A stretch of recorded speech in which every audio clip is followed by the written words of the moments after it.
All right, let's dive in. We're talking about one of the most famous periods in Indian history, the Gupta Empire. You've probably heard it called the Golden Age. But here's the twist. We're also going to uncover the incredible story of how the very foundation of this golden era quietly crumbled and gave way to a totally new system, one built not on gold, but on land.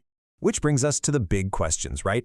Was this golden age really golden for everybody? And what on earth happens to a massive empire when the money, the actual gold, starts to disappear? Let's get into it. Okay, first, let's set the scene. Before the Guptas, India was kind of fragmented, broken up into a bunch of smaller kingdoms. Then, in the 4th century, the Gupta dynasty comes along. They managed to forge this huge new empire across North India, bringing a level of unity and stability that hadn't been seen in a very, very long time. And this is why it gets that famous nickname. For more than 2 centuries, the Gupta Empire was just an explosion of culture and brainpower. We're talking brilliant poets, scientists making discoveries that were centuries ahead of their time, and just stunning art. But, a golden age like this doesn't just happen by accident. It was built by some seriously impressive leaders. Yeah, this empire was not built in a day.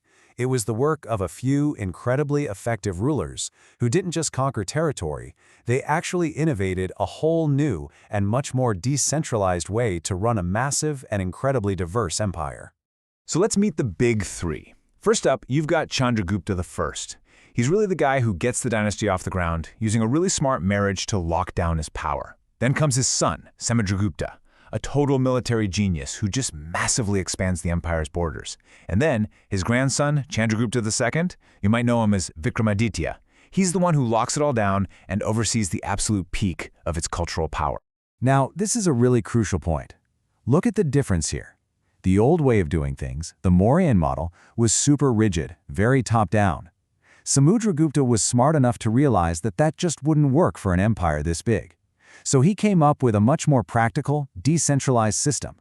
He kept direct control of the north, but in the south, he let the kings he defeated keep their thrones as long as they paid him tribute.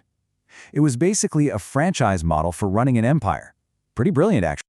And this brings us right to the heart of the puzzle of the Gupta era, because it was a time of mind-blowing intellectual and artistic achievement that was happening at the exact same time as some really troubling social changes. This is the paradox of the Golden Age. I mean, on the one hand, look at this. You have a total explosion of genius. The mathematician Aryabhata is calculating the value of pi and figuring out that the Earth spins on its own axis. You've got the famous Iron Pillar of Delhi, which is still standing today without a speck of rust, showing off their incredible metalworking skills. And of course, the legendary poet Kalidasa is writing literary masterpieces. This is the golden part everyone loves to talk about. But, and this is a huge but, while the elites were busy writing poetry and charting the stars, society was getting a lot darker for many people.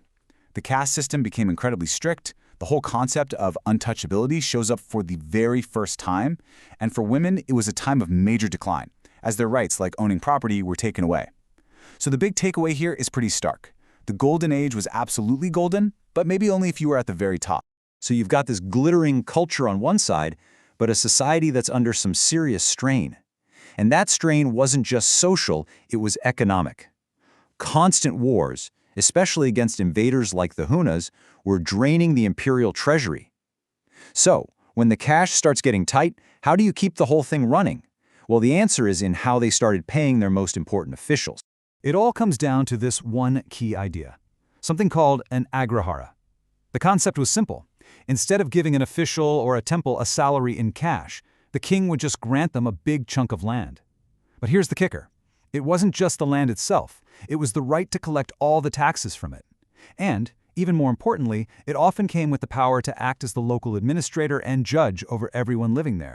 And you can see the chain reaction, the unintended consequence. Right here, it's a domino effect. Step 1, the king grants land instead of cash. Step 2, that new landowner becomes the local boss, the judge, the tax collector, the whole shebang. And so step 3, with every single one of these grants, the king's own power in that area gets a little bit weaker. It's a slow-motion dismantling of central authority.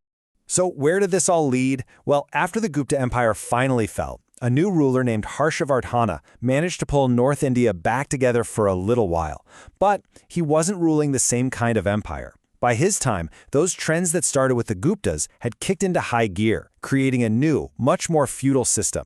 And you can see a really clear sign of this new era just by looking at a map. The old imperial capital, Pataliputra, it just kind of faded away. The new center of political power in North India became the city of Kanauj.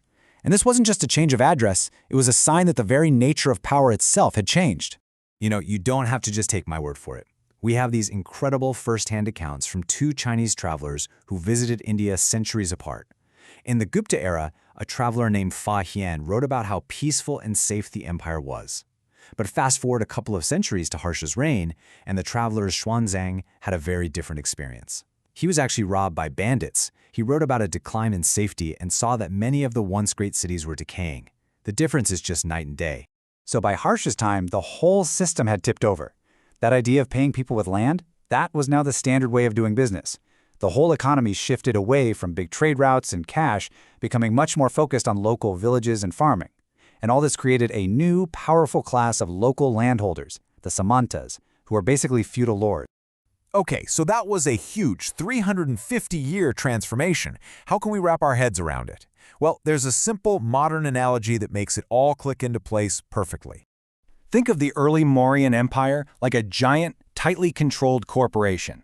The CEO, that's the king, is in the head office, making all the decisions and directly managing every single branch. Total top-down control. Then the Guptas came along, and they changed the business model. They turned it into a franchise. The head office and the capital still controlled the main brand, the Golden Age culture. But they let the regional managers run their own territories, as long as they sent their profits or their tribute back to headquarters. And then came the final, fatal shift. Imagine that corporation starts running out of money. How do you keep your most important managers happy? Well, instead of salaries, you start paying them with company stock, or in this case, land. And here is the inevitable result. The corporation ran out of cash and started paying employees with company stock, with land, instead of salaries. And this made the managers so powerful, gave them so much ownership, that they eventually didn't need the head office anymore. They could, and they did, break away to start their own companies, leading to the fragmented world of medieval India. Which leaves us with a really fascinating final question to chew on. This whole system of land grants, it was a tool these kings were using to build and manage these enormous empires. But when you look at the long-term result, you have to ask, were they actually building an empire, or were they just giving it away, one piece of land at a time?